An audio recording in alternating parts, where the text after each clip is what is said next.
हम वहां की नारियों का बहुत अभिनंदन करेंगे, उनके साहस का। और क्या कलकत्ता से मात्र 75-80 किलोमीटर दूर ऐसा हो सकता है क्या कि लोगों की जमीन छीन ली जाए, वो खेती में धान उगाते हैं, बाकी फसलें उगाते हैं, सब में पानी छोड़ करके कहा यही मछली पालो, पूरी जमीन के हेल्थ को खराब कर दिया गया।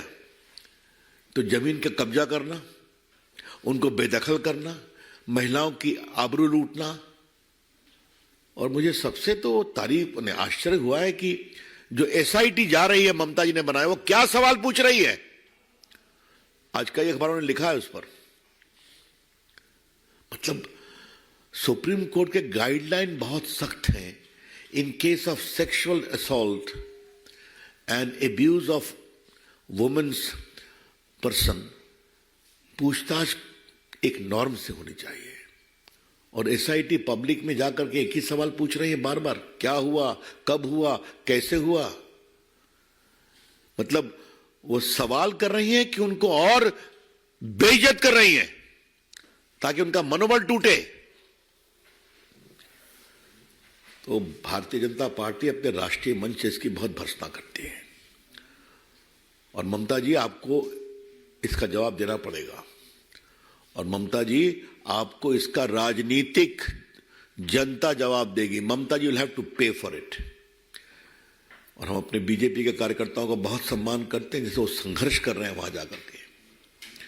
पूरी पार्टी पूरी मजबूती के साथ खड़ी है। इसी संबंध में हमको एक बात और कहनी है, बाकी पार्टियां खामोश क्यों हैं? कल मैंने सुना है कि सीपीएम की एक नेत्री घूमने गई है, लेकिन सीपीएम ने अभी तक औपचारिक विरोध नहीं किया है, पब्लिक कमेंट नहीं किया है। राहुल गांधी जो हर विषय पर बोलते हैं, खामोश हैं। चंडीगढ़ की एक घटना हुई, हम सुप्रीम कोर्ट के निर्णय का सम्मान करते हैं, दैट इज क्लोज चैप्टर, लेकिन उस पर सब कोरस में भाषण दे रहे हैं। आप देख लीजिए, आज अखबारों में चंडीगढ़ के डेवलपमेंट पर सबों की टिप्पणी है, लेकिन सैकड़ों की संख्या में सोनाखाली में माताएं, बेटियां, बहनें उनकी आबरू लूट रही, उस पर सभी खामोश हैं। तो ये क्या मतलब है इसका? हम इस विषय को उठाना चाह रहे हैं। ये लोग कहते हैं कि भाजपा लोकतांत्रिक है, भाजपा में लोग सुरक्षित नहीं है। आज आपके राज्य में महिलाएं सुरक्षित नहीं है। सरकार के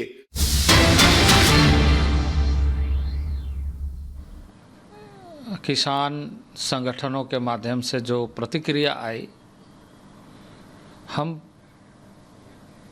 उसे संज्ञान में लेते हुए पुनः 5वें दौर की बैठक, और उस बैठक में ऐसे सभी मुद्दे जिन मुद्दे पर हम मिलकर समाधान निकाल सकते हैं, वार्ता के लिए हम तैयार हैं। चाहे वो एमएसपी का हो, चाहे वो पराली का मुद्दा हो, चाहे एफआईआर का हो, चाहे क्रॉप डाइवर्सिफिकेशन का हो, ऐसे सभी मुद्दे पर बातचीत के लिए हम तैयार हैं। और मैं यही निवेदन करूंगा कि सबको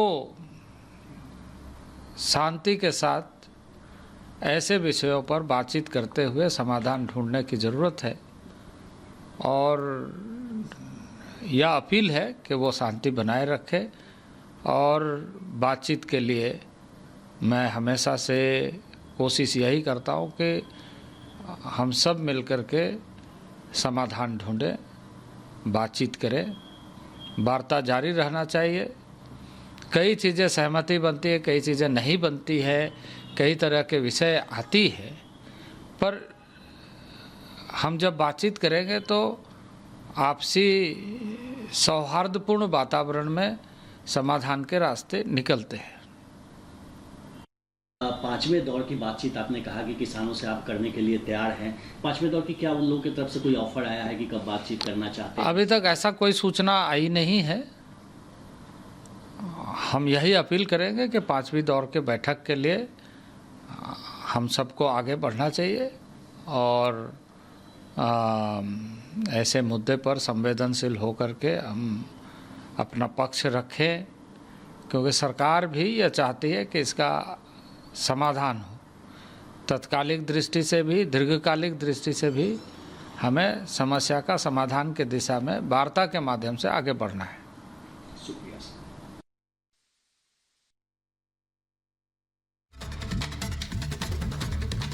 तो ये अर्जुन मुंडा कृषि मंत्री को आप सुन रहे थे, जिन्होंने कहा कि 5वें दौर की बातचीत का प्रस्ताव सरकार दे रही है, समाधान क्योंकि बातचीत से ही निकलेगा। लेकिन आज दिल्ली कूच की तैयारी में है किसान और बड़ी बड़ी मशीनों के साथ, कीमती मशीनों के साथ वो वहां पर मौजूद हैं और जो सुरक्षा व्यवस्था बनाई हुई है उसको ध्वस्त करने की तैयारी में। मंत्री अर्जुन मुंडा जी ने बातचीत की पेशकश की है, समाधान निकलेगा चर्चा से, संवाद से। और भारत सरकार का मन खुला हुआ है किसानों के बारे में। हमारी उनसे अपील होगी कि शांतिपूर्ण तरीके से इसका समाधान निकलना चाहिए। और हमारी सरकार ने किसानों के लिए कितना काम किया ये हम चर्चा कर चुके हैं। तो किसानों का विकास हमारी बहुत बड़ी प्रायोरिटी है, हमेशा रहेगी। तो 5वें दौर की वार्ता का प्रस्ताव सरकार की तरफ से आ गया है। कृषि मंत्री अर्जुन मुंडा को आपने सुना, रविशंकर प्रसाद को भी आपने सुना। सरकार बातचीत का न्योता दे चुकी है। आपको बता दें कि चौथे दौर की वार्ता में सरकार की तरफ से 5 फसलों पर 5 साल के लिए वो माना नहीं। इस बीच शंभू बॉर्डर पर तनाव के हालात हैं। पुलिस ने आंसू गैस के गोले छोड़े हैं। फिर से एक बार खबर आ रही है, दिल्ली कूच पर अड़े हैं प्रदर्शनकारी। ये ताजा जानकारी इस वक्त सामने आ रही है। दिल्ली कूच की तरफ बढ़ रहे हैं प्रदर्शनकारी और उन्हें रोकने के लिए फिर से एक बार आंसू गैस के गोलों का इस्तेमाल किया गया है। शंभू बॉर्डर पर एक बार फिर तनाव है। दरअसल बातचीत के बीच में कुछ दिन के लिए ये मामला ठंडा पड़ा था, लेकिन एक बार फिर आज यानी 21 तारीख को किसानों ने, प्रदर्शनकारियों ने ऐलान किया था कि वो दिल्ली की तरफ बढ़ेंगे और फिर एक बार शंभू बॉर्डर पर तनाव की स्थिति है। मोनिका, बिल्कुल तनाव की स्थिति सुजाता देखी जा रही है और अब से लगभग 1 घंटा पहले भी कुछ ऐसी ही तस्वीर निकलकर सामने आई थी, कुछ ऐसी ही स्थिति देखी गई थी जब प्रदर्शनकारी 11 बजे के आसपास आगे बढ़ना चाहते थे, लेकिन पुलिस ने आंसू गैस के गोले दागे। हमारे तमाम सहयोगी हमारे साथ जुड़े हुए हैं। सबसे पहले दीपेश का यहाँ पर रुक लेते हैं। दीपेश, लगातार शंभू बॉर्डर पर टकराव की स्थिति देखी जा रही है और एक बार फिर से प्रदर्शनकारी और पुलिस आमने सामने है।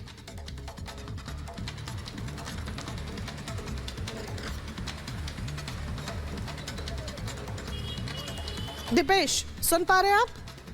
देखिए बिल्कुल मुझे चूंकि सवाल आपका समझ नहीं आया, मैं तस्वीरें जरा दिखाऊंगा। मैं इस वक्त शंभू बॉर्डर पर मौजूद हूं और ये राजपुरा रोड है और जो हरियाणा रास्ता जाता है उस रास्ते से लेकर ये राजपुरा रोड तक का पूरा रास्ता जो है वो ब्लॉक नजर आ रहा है। अभी यहाँ पर आप तस्वीरों में देख पा रहे हैं कि पीछे तक जो है वो गाड़ियां अभी भी किसानों की दिखाई दे रही है और लगातार पंजाब की तरफ से अभी भी किसानों का जत्था जो है वो हरियाणा की तरफ आगे मूव कर रहा है, बढ़ रहा है। और अगर उस तरफ आप बॉर्डर का जिक्र करें तो यहाँ से लगभग 1 से 1.5 किलोमीटर का जो डिस्टेंस है वो आपको यहां से नजर आएगा, लेकिन पूरे रास्ते पे सिर्फ और सिर्फ किसानों के जो ट्रैक्टर ट्रॉलियां हैं वे ही नजर आ रही हैं। भारी संख्या में किसानों की जो तादाद है वो यहां पर दिखाई दे रही है और अभी भी लगातार राजपुरा साइड से जो गाड़ियां हैं, पंजाब की तरफ से जो गाड़ियां हैं वो लगातार आ रही हैं और आगे की तरफ मूव कर रही हैं। और यहां से लगभग 1.5 किलोमीटर के दूर पर जो बैरियर है वो नजर आ रहा है, लेकिन उन बैरियर्स को हटाने की पूरी तैयारी जो है वो किसानों की तरफ से की जा चुकी है और उसके बाद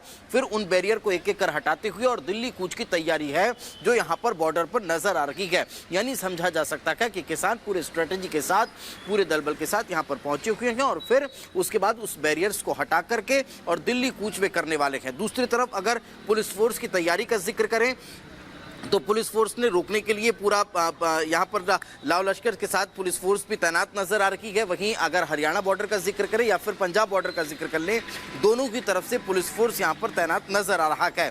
किसान अपनी मांगों को लेकर लगातार आगे बढ़ रहे हैं तो वहीं दूसरी तरफ पुलिस फोर्स भी उन्हें रोकने के लिए लगातार ये कह सकते हैं कि अनाउंस कर रही है कि आपको यहाँ से आगे बढ़ने की अनुमति नहीं है। तो इस तरह की स्थितियां जो हैं वो अभी बॉर्डर पर नजर आ रही है। जी बिल्कुल, थोड़ी देर बाद क्या होगा ये देखना होगा, लेकिन अभी बता बता रहे हैं दीपेश कि वहां पर हालात जो वो तनावपूर्ण है, क्योंकि लगातार बड़ी बड़ी मशीनों की साथ आगे प्रदर्शनकारी बढ़ने की तैयारी में। हम सीधे रुक रहे थे टिकरी बॉर्डर। अखिलेश राय इस वक्त हमारे सहयोगी हमारे साथ जुड़ गए। कृषि मंत्री अर्जुन मुंडा ने अखिलेश प्रस्ताव दे दिया है 5वें दौर की बातचीत का। समाधान तो बातचीत से ही निकलेगा, लेकिन अगर ऐसे कानून व्यवस्था को प्रदर्शनकारी दो हाथ पर उतारू होंगे तो नुकसान दोनों तरफ का होने वाला है। बिल्कुल सही कहा आपने, और इसमें आप लगातार देखिए शुरू से तो इसमें मांगे जो हैं वो ये किसान कह रहे हैं हम शांतिपूर्ण आंदोलन करने जा